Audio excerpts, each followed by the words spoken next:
जय हिंद दोस्तों, स्वागत है आप सभी का इस वीडियो में। मैं हूं मयूर मोगरे। तो मैं आपके सामने एक नई स्पेशल एडिटोरियल सीरीज लेकर आ रहा हूं, जहां पर हम जो एडिटोरियल्स होते हैं उनको डिस्कस करेंगे।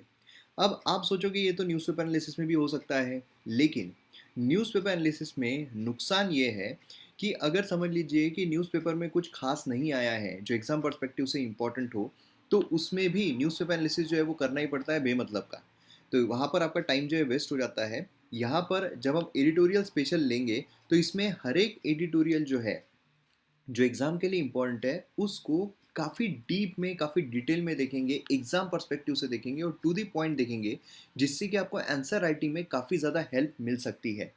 तो अब यहाँ पर हम आज जो एडिटोरियल स्पेशल डिस्कस करने वाले हैं वो है ब्लैक कार्बन। ये आपके जीएस पेपर 3 के लिए climate change and its effect, इसमें काफ़ी ज़्यादा इंपॉर्टेंट रहेगा।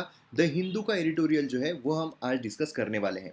तो जैसा कि आप यहाँ पर देख सकते हो कि black carbon level spike at Himalayan glaciers, तो ये काफ़ी इंपॉर्टेंट एडिटोरियल है। अगर हम एग्जाम पर्सपेक्टिव से देखें, काफ़ी डिटेल में ब्लैक कार्बन क्या होता है, कैसे उसको मिटिगेट किया जा सकता है, क्या उसके इफेक्ट्स होते हैं, सब कुछ डिटेल में देखने वाले हैं।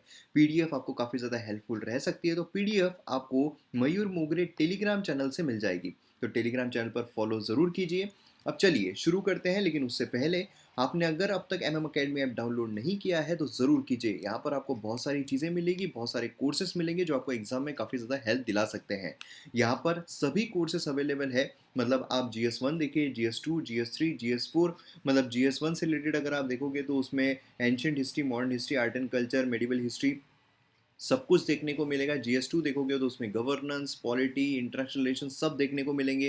एंड देन उसके बाद जीएस थ्री इकोनॉमी बोलिए, एनवायरमेंट बोलिए, देन उसके बाद उसमें जो एग्रीकल्चर आता है वो भी पार्ट वहाँ पर कवर किया गया है। साइंस एंड टेक्नोलॉजी बोलिए, सब कुछ आपको मिलेगा। और आपको सिर्फ क्या करना है, डाउनलोड करना है एम एम अकेडमी ऐप और वीडियोज़ को एंजॉय करना है। तो आइए हम यहाँ पर बात करते हैं सबसे पहले ब्लैक कार्बन की न्यूज़ जो है वो क्या देखने को मिल रही है। तो जैसा कि हमने जो एडिटोरियल है उसमें भी देखा कि ब्लैक कार्बन कॉन्सेंट्रेशन जो है गंगोत्री ग्लेशियर के पास इंक्रीज हुआ है 400 टाइम्स इन समर। 400 टाइम्स यहाँ पर इंक्रीज होता हुआ देखने को मिल रहा है। अब यहाँ पर गंगोत्री ग्लेशियर कहाँ पर आता है, तो ये अगर हम मैप देखते हैं तो सारे ग्लेशियर यहाँ पर आपको देखने को मिलेंगे। गंगोत्री ग्लेशियर बेसिकली यहाँ पर आपको नाम देखने को मिलेगा, गंगोत्री ग्लेशियर यहाँ पर आपको देखने को मिलेगा। तो ग्लेशियर जो होते हैं काफ़ी इंपॉर्टेंट रोल प्ले करते हैं। और अगर हम हिमालयन ग्लेशियर की बात करते हैं तो बहुत ही इंपॉर्टेंट हो जाते हैं एग्जाम पर्सपेक्टिव से। वेरियस ग्लेशियर्स के बारे में भी आपको पता रहना चाहिए। कभी कभार आपको एग्जाम में प्रीलिम्स में क्वेश्चन आ सकता है कि भाई आप ईस्ट टू वेस्ट या वेस्ट टू ईस्ट आप ग्लेशियर्स को क्रोनोलॉजिकल ऑर्डर में लगाइए, तो ये आपको पता रहना चाहिए। अब देखिए यहाँ पर जो ब्लैक कार्बन का इंक्रीज यहाँ पर हमें देखने को मिला है ग्लेशियर में, ये क्यों हुआ है, तो उसके दो मुख्य कारण जो है वो हमें देखने को मिलते हैं। एक है फॉरेस्ट फायर एंड दूसरा है स्टेबल बर्निंग। जो फॉरेस्ट फायर है इसकी वजह से भी काफ़ी, मतलब ये समझ लीजिए ये तो एक नेचुरल प्रोसेस है फॉरेस्ट फायर की। लेकिन क्या हर जगह ये नेचुरल प्रोसेस ही होती है? नहीं। काफ़ी जगहों पर जो इंसान होता है उसकी वजह से भी फॉरेस्ट फायर जो है वो लग जाती है, और वो सबसे ज़्यादा हानिकारक जो है माना जाता है। क्योंकि नेचुरल प्रोसेस से अगर फॉरेस्ट फायर हो तो वो तो एनवायरनमेंट के लिए अच्छा होता है, लेकिन अगर ह्यूमन मैन मेड अगर फॉरेस्ट फायर लग जाए तो वो उतना ही घातक साबित होता है, ह्यूमंस के लिए भी, एनवायरनमेंट के लिए भी। एंड स्टबल बर्निंग ये तो आपको पता ही है ना। जो दिल्ली में भी इसका सबसे ज़्यादा प्रॉब्लम जो है पोल्यूशन से रिलेटेड देखने को मिलता है। जो मतलब समझ लीजिए जो वेस्टेज होता है, वेस्टेज बोलने के बजाय जब एक फसल होती है तो फसल निकालने के बाद जो वहाँ पर बचता है उसको निकालने के बजाय वहीं पर जला दिया जाता है। तो उसे हम कहते हैं स्टबल बर्निंग, या फिर ओपन में जो बर्निंग है वो हमें देखने को मिलती है, जिसकी वजह से काफ़ी ज़्यादा प्रॉब्लम्स या फिर ब्लैक कार्बन की जो प्रॉब्लम है वो हमें देखने को मिल रही है। इंडिया की अगर हम बात करें तो इंडिया सेकेंड लार्जेस्ट इमिटर है ब्लैक कार्बन का। इससे आप समझ सकते हो पूरी दुनिया में इंडिया इंडिया क्या है, इंडिया सेकेंड लार्जेस्ट इमिटर है। ये एक बहुत बड़ी बात है। और उसी के साथ साथ यहाँ पर अगर आप देखोगे तो गैंगेटिक प्लेन में, इंडो गैंगेटिक प्लेन में यहाँ पर लार्जेस्ट कंट्रीब्यूटर जो है माना जाता है, जिससे बहुत बहुत ज़्यादा हानि हमारे एटमॉस्फेयर को पहुँच रही है। अब आते हैं ब्लैक कार्बन पर। ब्लैक कार्बन क्या है? ब्लैक कार्बन ये काइंड ऑफ एरोजोल है। एरोजोल मतलब होता है ना कि हम कभी हम डीओ जो है वो स्प्रे कर रहे हैं तो जो स्प्रे निकल रहा है, मतलब बेसिकली एरोजोल अगर हम देखते हैं तो सस्पेंशन होता है फाइन लिक्विड पार्टिकल्स का या फिर लिक्विड ड्रॉपलेट्स का एयर में।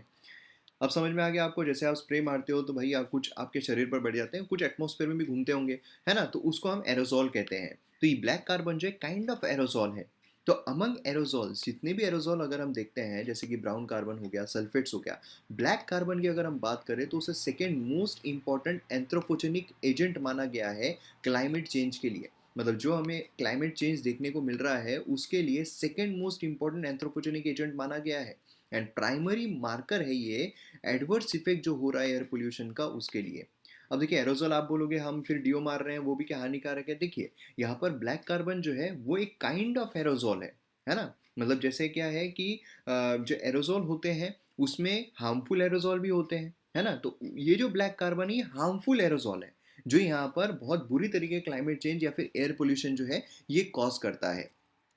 अब यहाँ पर अगर हम बात करते हैं इमिशन की कि कहाँ से इमिट होता है, तो गैस और डीजल इंजन जो है उससे इमिट होता हुआ हमें देखने को मिलता है। जो कोल फायर्ड पावर प्लांट्स होते हैं उससे इमिट होता हुआ देखने को मिलता है। और बाकी जो सोर्सेस है जहाँ पर फॉसिल फ्यूल बर्न किए जाते हैं, मतलब बेसिकली क्या है कि ये समझ लीजिए कि एक तरीके का इनकम्प्लीट कंबशन जो हो रहा है उसकी वजह से जो पोल्यूशन हो रहा है, उसी तरीके से ये ब्लैक कार्बन इमिशन जो है वो हमें देखने को मिलता है। इसमें significant portion of particulate matter होते हैं, जो पीएम है ना, PM 2.5, PM 10, ये जो इतना ज़्यादा हानि पहुंचाते हैं और जो कि एक एयर पोल्यूटेंट है।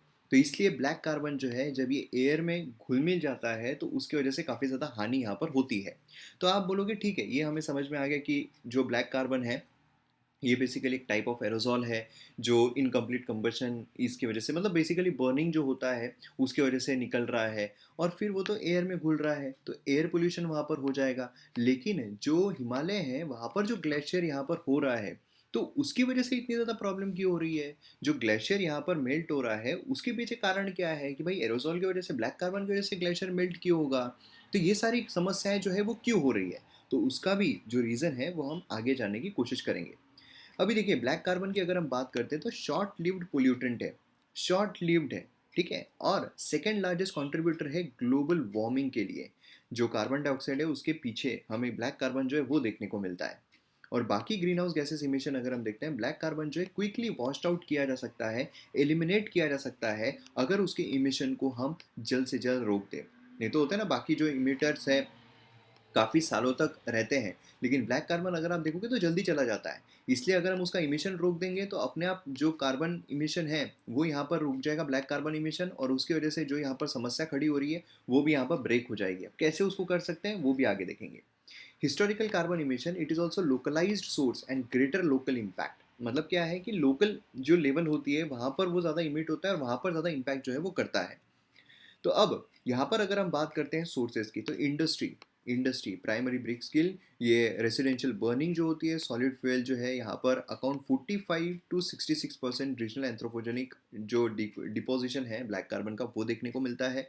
उसके बाद ऑन रोड डीजल फ्यूल होते हैं, ओपन बर्निंग होती है, वो भी यहाँ पर कारणीभूत है रीजनल लेवल पर ब्लैक कार्बन जो उसकी इमिशन के लिए और उसके हार्मफुल इम्पैक्ट के लिए। अब यहाँ पर हिमालय में अगर आप देखोगे तो जैसे हमने देखा है कि भाई फॉरेस्ट फायर एंड प्लस वहाँ पर जो जो बर्निंग हो रही है, स्टेबल बर्निंग हो रही है, वो यहाँ पर बहुत बड़े कारणीभूत बन रहे हैं ब्लैक कार्बन इमिशन के लिए, और उसकी वजह से जो ग्लेशियर्स है उसका मेल्टिंग भी हमें देखने को मिल रहा है। तो अब यहाँ पर मेल्टिंग कैसे होता है? देखिए ये जो ब्लैक कार्बन होता है ये दो तरीकों से एक्ट होता है, ठीक है, दो तरीकों से। एक तो जो सरफेस रिफ्लेक्टेंस है सनलाइट का उसको डिक्रीज कर देता है। क्यों? क्योंकि ब्लैक कार्बन जो है वो इमिट होगा, ठीक है। अब ब्लैक कार्बन इमिट होने के बाद क्या होगा, ये अब समझ लीजिए कि ये एक हमें ग्लेशियर देखने को मिल रहा है। अब ग्लेशियर के ऊपर ये ब्लैक कार्बन जो है यहाँ पर सेटल डाउन हो गया है, ठीक है, ब्लैक कार्बन सेटल डाउन हो गया है। अब ये सेटल डाउन होने की वजह से क्या हो रहा है, जो सनलाइट यहाँ पर पड़ रही है ना, तो यहाँ पर पढ़ने के बाद ज्योग्राफी के लेक्चर्स याद कीजिए जो हमने MM अकेडमी पर देखे हैं कि यहाँ से रिफ्लेक्ट हो जाता है, उसे हम कहते हैं अल्बेडो। तो यहाँ पर ब्लैक होने की वजह से पूरा समझ लीजिए यहाँ पर ब्लैकिश जो पोर्शन है वो अगर इकट्ठा हो जाता है, उसकी वजह से जो इमिशन है, रिफ्लेक्शन है, वो हो पाएगा क्या? नहीं हो पाएगा। मतलब एल्बेडो जो है वो यहाँ पर कम हो जाता है। दूसरी चीज़ क्या है कि यहाँ पर ब्लैक जो पार्टिकल्स होते हैं जो यहाँ पर पूरे बस गए हैं, वो यहाँ पर सनलाइट ज़्यादा एब्जॉर्ब करेंगे। याद कीजिए जो ब्लैक होता है वो ज़्यादा एब्जॉर्ब करता है, तो यहाँ पर एब्जॉर्ब करेंगे जिसकी वजह से क्या होगा, हीट जो है वो यहाँ पर इंक्रीज हो जाएगी। हीट इंक्रीज होगी, टेम्परेचर इंक्रीज होगा और उसकी वजह से ग्लेशियर जो है यहाँ पर मेल्ट होगा। मतलब अगर आपको आंसर में लिखना है तो आप यहाँ पर आपको थियरी जो है वो भी मिल सकती है, इसलिए मैं पीडीएफ जो है वो आपको टेलीग्राम चैनल पर शेयर कर दूंगा, जिससे कि आपको हेल्प मिलेगी। तो ब्लैक कार्बन जो है सोलर एनर्जी को एब्जॉर्ब करता है और एटमॉस्फेयर को वार्म करता है, और जब वो अर्थ पर गिरता है तो जो सरफेस है, स्नो, आइस, ये सब यहाँ पर क्या होते हैं, डार्क हो जाते हैं, और उसकी वजह से एल्बेडो जो है वो भी यहाँ पर रिड्यूस हो जाता है। और स्नो पर गिरने की वजह से स्नो के ऊपर वो ज़्यादा जो सनलाइट है उसको एब्जॉर्ब करता है, जिसकी वजह से वार्मिंग होती है स्नो की, और उसकी वजह से मेल्टिंग जो है वो हमें देखने को मिलती है। अब आप बोलोगे ठीक है ना, मेल्ट हो रहा है तो अच्छा है, हमको पानी मिलेगा, वैसे ही पानी की समस्याएं चल रही है। लेकिन ग्लेशियर मेल्ट होने की वजह से प्रॉब्लम्स क्या होती है?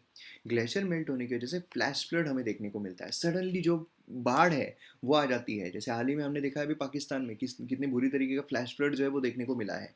लैंडस्लाइड जो है वो हमें देखने को मिलती है, सॉइल इरोजन जो है देखने को मिलता है, ग्लेशियर लेक आउटबर्स्ट फ्लड जो है वो हमें देखने को मिलता है ना?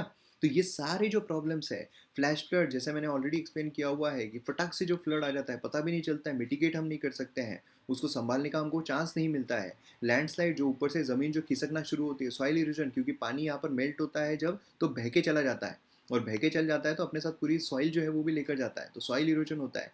ग्लेशियर लेक आउटबर्स्ट फ्लड होता है, सडनली जो मतलब समझ लीजिए यहाँ पर जो बर्फ का टुकड़ा है अब वो मेल्ट हो रहा है धीरे धीरे, तो खिसकना शुरू होगा तो कहीं पर अगर समझ लीजिए पानी का पॉन्ड है, तो ये बड़ा सा इसका टुकड़ा इसमें गिर जाएगा और इसमें का पानी जो है बाहर निकल जाएगा, जिसकी वजह से बाढ़ आ जाएगी।